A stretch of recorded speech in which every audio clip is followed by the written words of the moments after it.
Well, welcome back. We've just heard the third playlist in today's International Christian Cause celebration.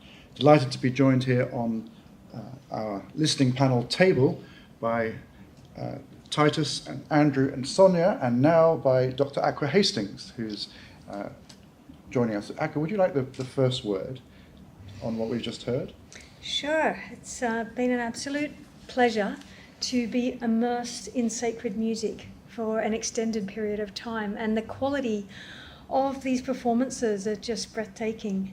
The harmonics and the representations of sacred music throughout the ages and from different cultures and parts of the world, especially those that are performed in situ in various cathedrals or some of them in outside locations as well, has been a sacred experience in itself, a form of devotion.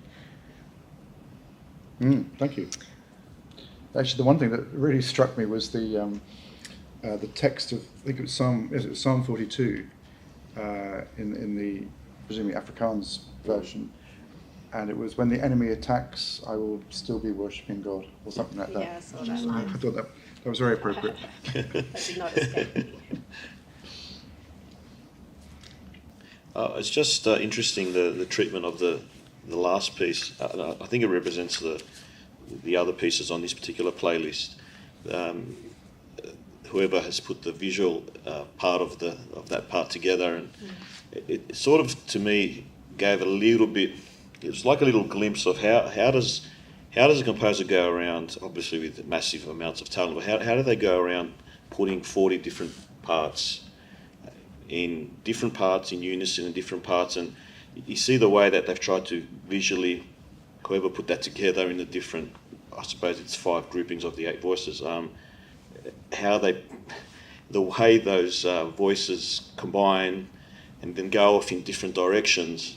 I think part of the reason I'm coming from a supposedly melismatic background with Byzantine, why I personally like that piece, is that to me it's 40 different voices, but when they're all blended like that, it's almost like melisma.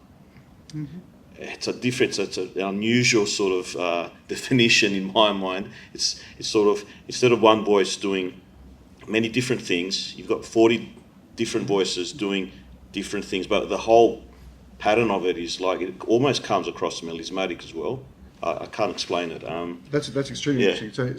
So I mean, to me, that I might say heterophonic or something. So where you've got different voices. It's not just a polyphony of it, because there's at parts of that piece there's so much differing things happening. Yeah. It's still structured. It's still crystalline. It's not nothing's too obtuse or stark coming out. But instead of one voice trying to do too many things or doing many things.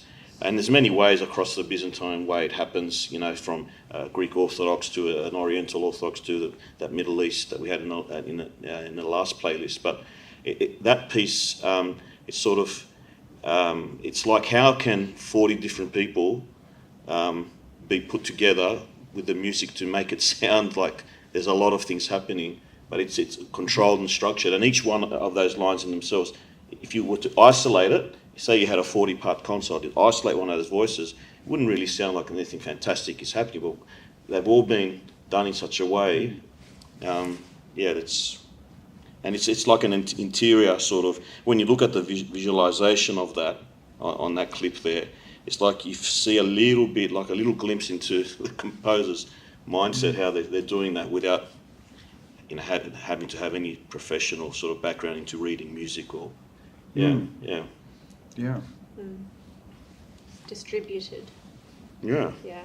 It's Well, it's a little taste of heaven, isn't it? Because it's all these different people working together, sort of interacting, listening to each other. It's very. I mean, I was talking about this at the conference 2 days ago, and saying, the experience of singing in that piece. I don't know, Titus, have you ever sung? No. But because you're suddenly so much more responsible than a 5-part piece, where you've got 8 choirs with 5 parts in each, and you've got your own part. If you go wrong, you might upset the entire apple cart.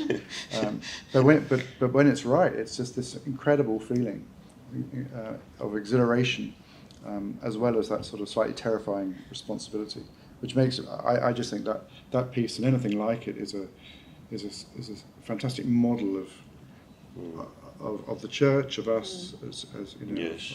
of human society working. And the many parts of one body idea as well. Yeah. Totally. I'm always thinking, I was saying before, I'm always thinking about the individual and the group and what it means to be an individual within something bigger than yourself. Because I always really like hearing the grain of individual voices coming out of the texture. And I don't think God's interested in homogeneity either. So it's the idea of the distinctiveness of each person is special, I think. But that distinctiveness, I completely agree. But that distinctiveness where you don't kind of get in the way of somebody else, and you temper your particular sharp edges or whatever they are, so that it still works with the other person and everyone around you. Yeah, it's a bit like a yarn in that sense as well. That's how I sort of see a yarn as well, that the individual is really vital to the co-construction of the thing, but there's still a sense of right time and right place and giving way to others as well, and a sense of the bigger picture as well that's always in mind. And each contribution being in turn with respect for the other. Yeah. That can be in something like Spem, Talus, or it can be in something as simple as a chant, like the Ubi Caritas, where the parts just keep sort of, the way that the voices move between each other was really effective, I thought, in that performance. And also the way that they also performed it as well with the procession, and then the singing of the Duraflay afterwards. Yeah, I was really struck by them walking and singing, which is, kind of pretty simple. But it got me thinking about, because throughout all of this I've been thinking about the breath and this idea of the word ruach, meaning breath, wind and spirit. And it's like when they started walking, I just imagine it being like incense being wafted through the space. That's kind of how I keep coming back to that idea throughout all of these pieces, that it's meant to be sent forth on the breath and be and take up space and be wafted through the space like incense. And when a group of people sing together in time, they're breathing together, their heartbeats synchronize, and what a profound form of devotion to that which is greater than we are. Yeah, true. And we're about to hear our final playlist. Andrew, the first piece of this, can you just tell us something about it? It's not actually heard that often in the liturgical cycle. There's only five Sunday evenings a year, and they're the 6 Sundays of Lent before Holy Week, and it's a Vesper service, but it's a particular Vesper service they're called compunctionate Vespers. So the mood of those Vespers, the whole chanting, the hymns involved are more to do with the season of Lent. This particular one has to do with the parable of the prodigal son.